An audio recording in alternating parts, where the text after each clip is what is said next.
It's a V-Link production.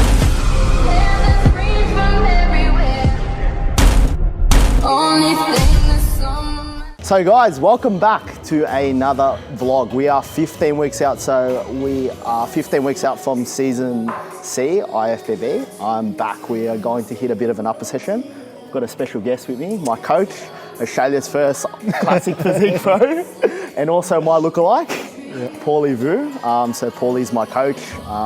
I've actually looked up to Paulie a lot ever since before I got him as a coach. So it's awesome now that he's my coach and also a friend as well. So yeah, it's been good. Yeah, man. Yeah, really keen to get you on stage. First time on the IFBB stage. So yeah, gonna be really good. Looking good already, and we're only just getting started. Yeah, we'll see how we go. Hopefully get thick skin shredded. That's the plan. Paulie Vu conditioning. That's the plan. But we'll get into it today. So we've got upper. So we'll start with pronated high to low row. Okay. We'll do it on the machine. We'll warm up. Yep. Yeah, we'll warm up first. So we'll do a bit of warm up and then we'll get into it.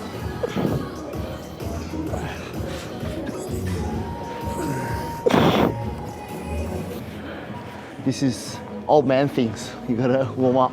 Bro, tell me about it.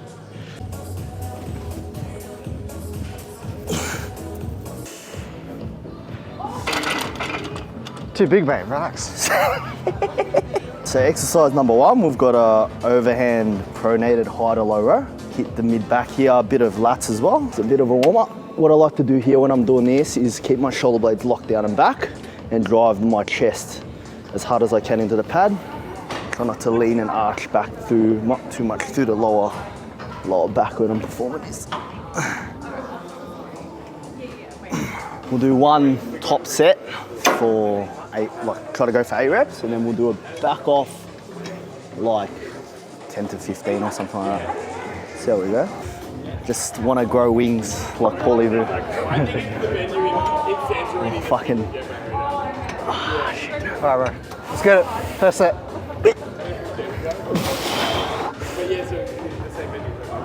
Nice. Good. Come on now. Come on. Come on. Fuck.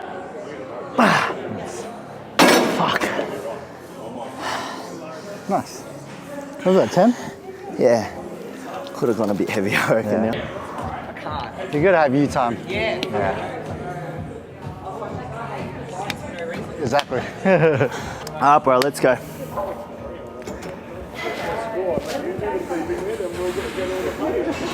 Let's go, Paulie.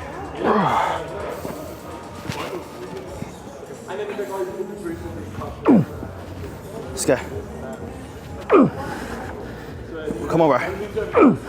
I did session once with him, and we did like 35 sets for quads, and man, I was cooked.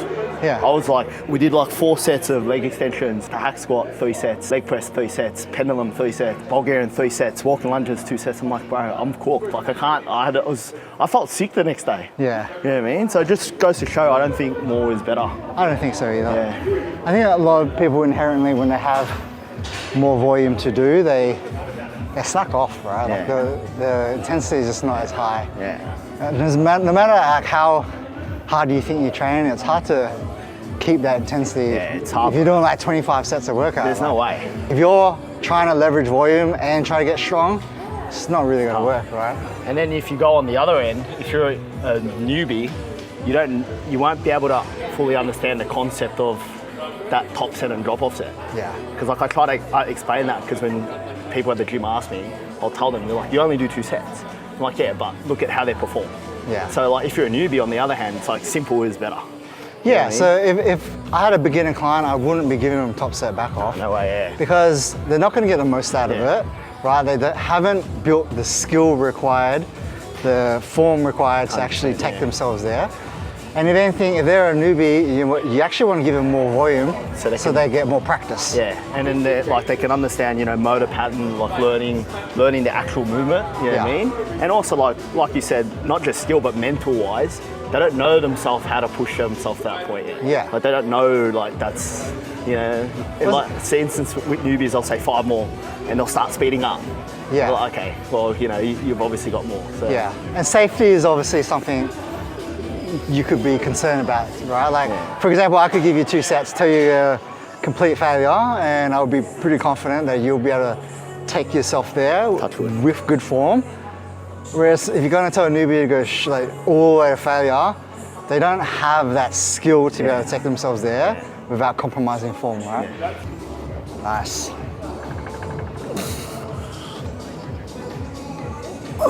Good. Good. Push him out. Pull. Yep. And again. Yep. Come on. Come on. One more. Yep. Come on. Pull. Wait. Come on. Oh. Fuck me. It's like in the Titanic. We'll use a hammer strength, incline machine chest press. We'll see how that goes and how it feels.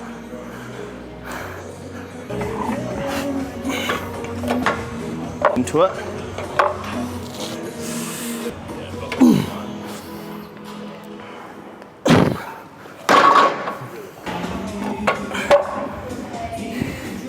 You know, when you were prepping, is there anything you used to do when you were prepping, like buy dumb shit or buy sneakers? Or anything? Yeah, I'd always buy dumb shit. Always do it. It's like the other day I'm looking at shit I'm buying. I'm looking at shoes and all this new shit. I'm like, well, I don't need this shit. Like, when it comes to prep, you got delayed gratification, right? Like you're working towards something that's later on, and you got to sacrifice for the time being. So I think your mind just wants that like straight away dopamine hit of just like, let's just go shopping, let's fucking buy something for me, you know?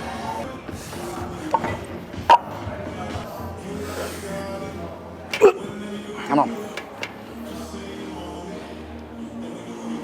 Good. Yep. Up. Yes. Come on again. Let's go. Come on, keep going. Yep. And again. Up. Good. My upper day consists of one back movement, one chest movement, probably like two shoulder movements, three shoulder movements. Oh, three. And then 2 arm movements. Yeah. It's just a good way to top up on things that I need to work on. Obviously, shoulders are a big part of my physique that I want to always work on and get better.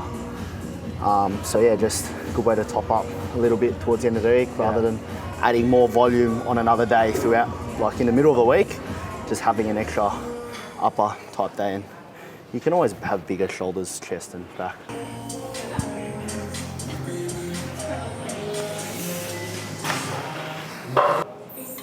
So you can see Louis is flying down on a bit of an angle because that's going to line up properly with that rear dot. He's thinking about flying out nice and wide, squeezing his rear dots. What I like to think about when I'm doing this, like Paulie said, keeping my shoulder blades locked down and back.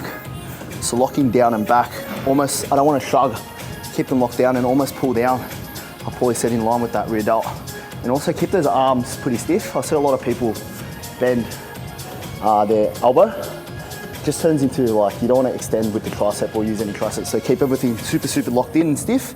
You just want rear delt working, not anything else. So.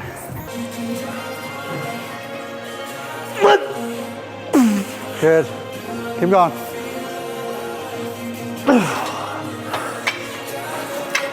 Just get stuck.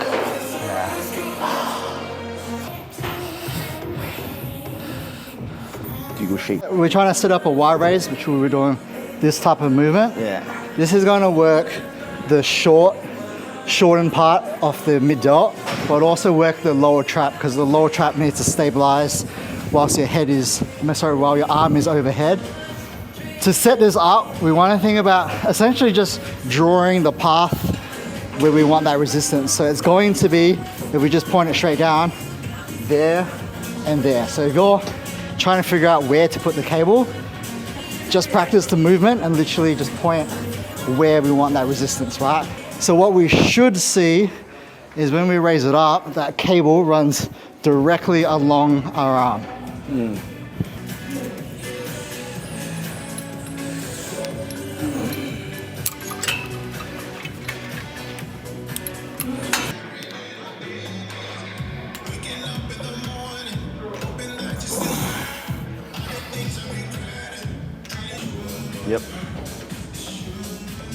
Yes. And this is like, honestly, it's such a good functional exercise. Like, I know that sounds stupid, but it actually is, right? Yeah. Like, not a lot of bodybuilders train a lot of movements overhead, and a lot of people don't think about their low trap muscles. Yeah. But it's so important. It's 100%. So important when it comes to shoulder stability. Yeah. And if you think about what we actually do on stage, which is posing, thinking about exactly a rear bicep, you need that shoulder stability. Like that Y raise is like this. Yeah. It's that. The hardest thing to keep in mind when doing this is just really making sure that when you come up, to keep the rib cage down. Yeah. Because a lot of the times, a lot of people will overcompensate by arching up, and you're actually not getting any extra additional range of motion. Hey, up. Come on, Paul. Up. Come on. One more. Let's go. One more. Come on. Up. Come on. That's it. Good. One thing you'll notice as well is our tempo is super consistent through the whole range of motion, and that's through all exercises we do. I think tempo is a super one I preach a lot. Like how you perform the movement is one thing, speed of movement is ultra important. Like you said, you want to keep the muscle under tension as long as possible. Move on with the unilateral cable lateral. Fuck, that's a bit of a tongue twister. There's a lot of laterals in there. Unilateral cable lateral. But with the setup here, what I like to think of is actually, I don't know about you, but I actually like to set up where it's in line with my wrists. So I don't want to come too low, I actually want it in line. See, a lot of people lean away. When you do this, you actually don't have to lean away, and you can just brace that core. I actually like it as well because I can brace my core quite well, and I actually either hold or I'll hold my side, keep everything locked on, just come out as wide as I can. Absolutely. Yeah. And whenever I do any lateral raise, I like to think about painting, like I've got a paintbrush, painting the ground long and wide instead of coming up. Yeah. I'm thinking about painting the ground long and wide, coming as wide as I can, almost thinking about flying like I'm a bird rather than being like come up, because we don't want to use any trap. I think keep them locked down.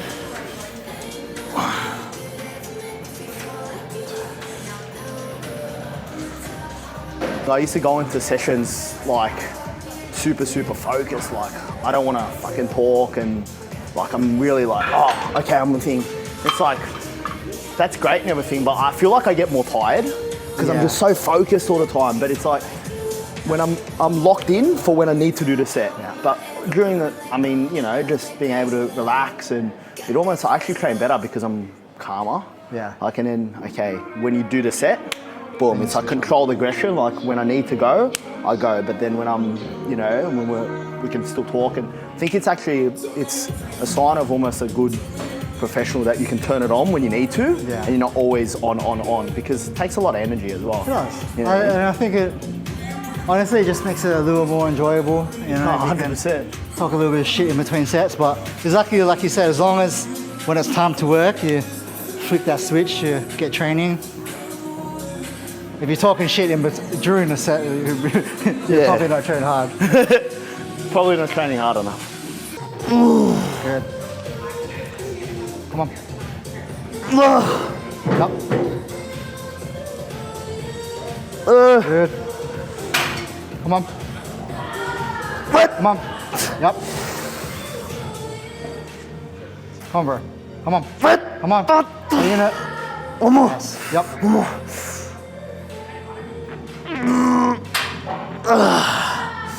The role of a training partner when they're trying to spot you is just to keep you going, to keep you in your tempo. A lot of times if someone doesn't know how to spot, and they take too much tension. they're either going to over spot you and take the work away from you, under. They speed you up, or they don't allow you to keep moving at the rate you're going. So I'm just trying to keep you in the set, and I'm just trying to make sure that you maintain your form while you're pushing through it. Yes, let's go. Come on. Up. Yeah, good. Let's go. Up. And again, come on. Up. Good. So when we're doing a lateral raise, what we're trying to think about is a nice wide arc, okay? We wanna make sure that we initiate from the side delt. Sometimes if you're thinking like straight up, what happens is you initiate from that trap, right? So again, we wanna push down and then out. But one thing that I wanna note is that when you get towards this top range of motion, your upper trap will engage, all right?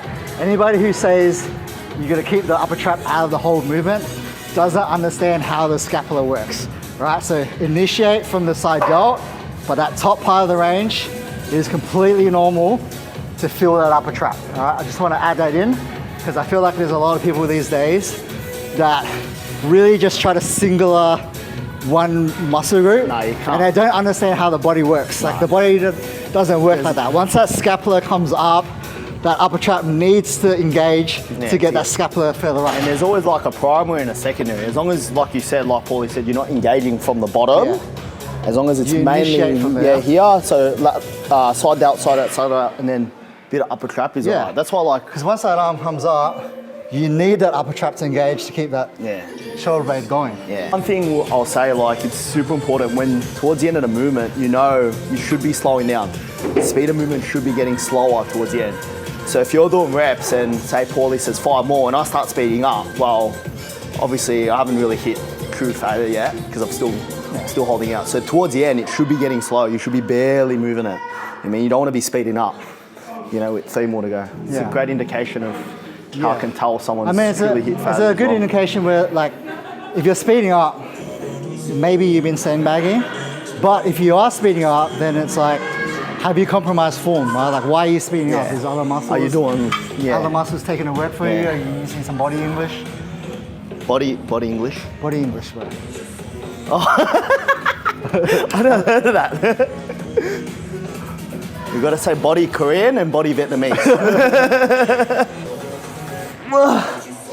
Good. Good. Come on. Oh, no good. Yep. Come on.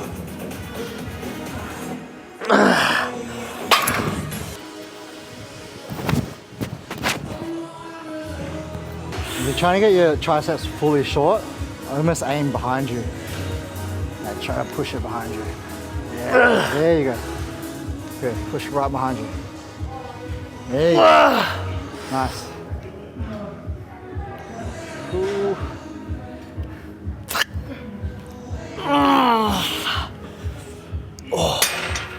But ideally you want to be a rope, or, I mean, we call this a rope essentially.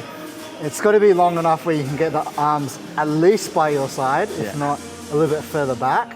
But same principle we talked about over there in the cables is you want to align with your joints, which is there, right? Like a rope, it's there, you want that aligned. Otherwise, if it's like really short here, you're gonna get, one, you can't get a full contraction, but secondarily, you're putting a lot of tension through your elbows, right? Because it's not lined up properly, you end up doing this kind of thing.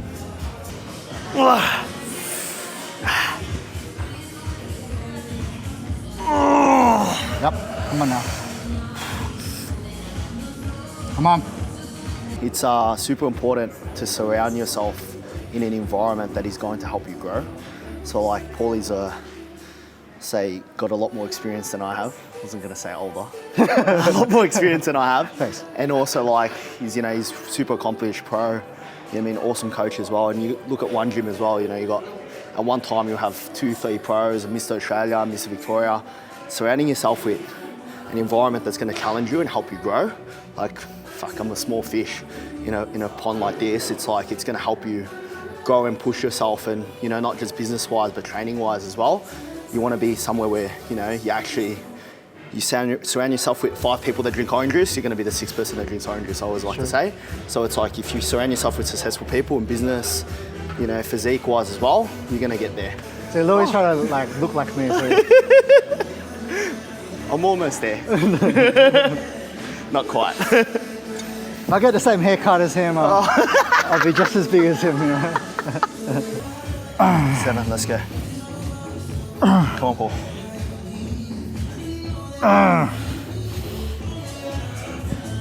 Yes, come on, let's go.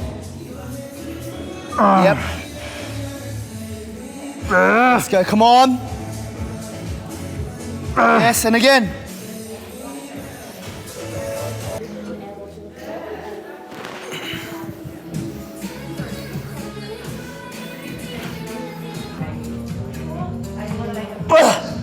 Good. Fuck. Let's go. Come on.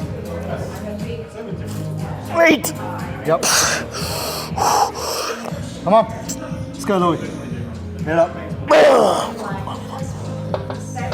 Come on now. Come on. Fuck.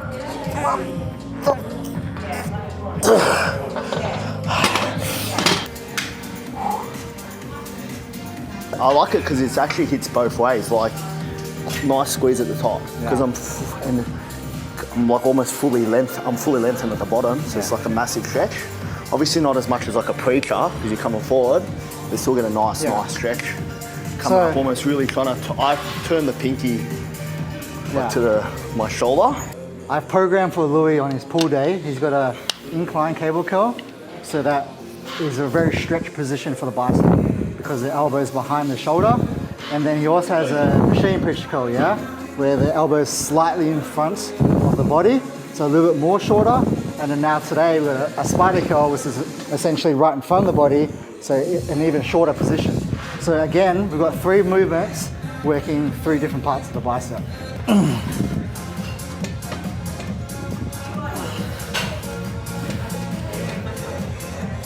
Yep. I've had this bad habit of like watching like food challenges on YouTube. You know what I do?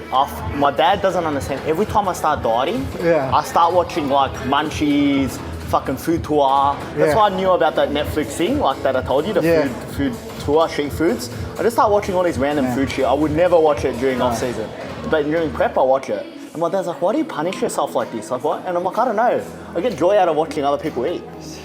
You just fantasize about it. And then you watch more food porn than you do real porn. once the yeah, let's go with that. And then once the show finishes, like I lose it. Like I don't even want to eat half the shit that I do. I'll be like post show, like when the hell did I follow all these food pages? I used to save the stuff I wanted to eat after, and then after I'd be like, why have I got all this shit saved? I don't even want to eat it. I don't like this shit. What the hell?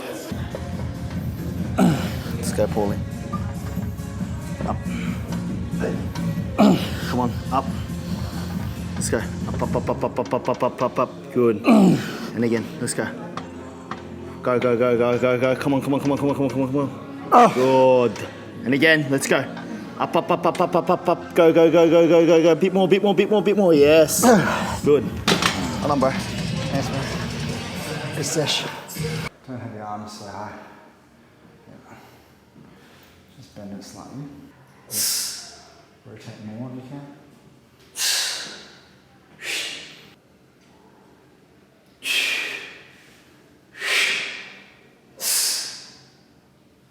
Flex the obliques. Rotate more.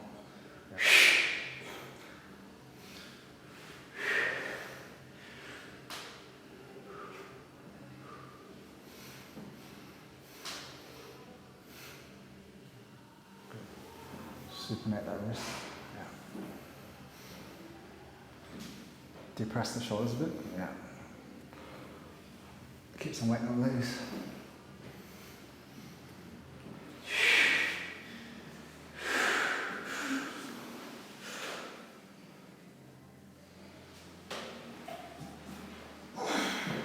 Twist it.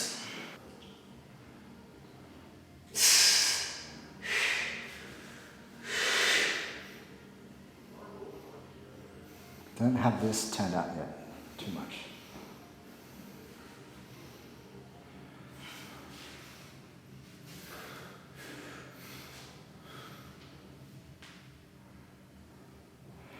I'd have your feet actually a little closer together. Sit your hip down.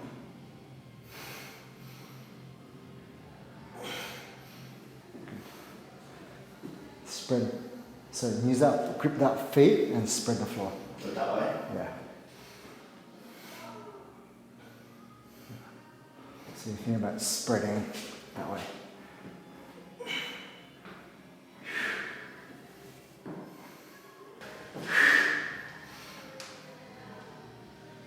Nice.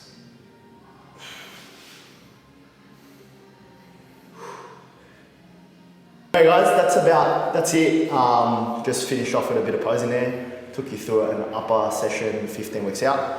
Like I said, it's awesome getting a chance to pose and, you know, get a session in with Paulie. It's always a pleasure and another set of eyes, and it's good. Yeah. Good for 15 weeks. I've been enjoying the process at the moment, and that's it, ticking boxes really. Like it's almost same thing every week. It's just ticking the boxes and, you know, doing what's required of me and enjoying the process. Yeah, that's the main thing with prep, and I think with anything in life, you've got to enjoy it. If you don't enjoy it, don't even do it. Like I'm not even thinking about like funny at the start. I don't know how many weeks out. It's because I'm not even thinking about the result. I'm just thinking about what do I have to do next week? What do I have to do next training session? Rather than being like, oh fuck, I've got to get on stage in 15 weeks. Yes, that's the goal, but I'm like process. Yeah. Nice work. Easy, bro. Easy. Like, comment, and give it a subscribe. But we'll catch you in the next one.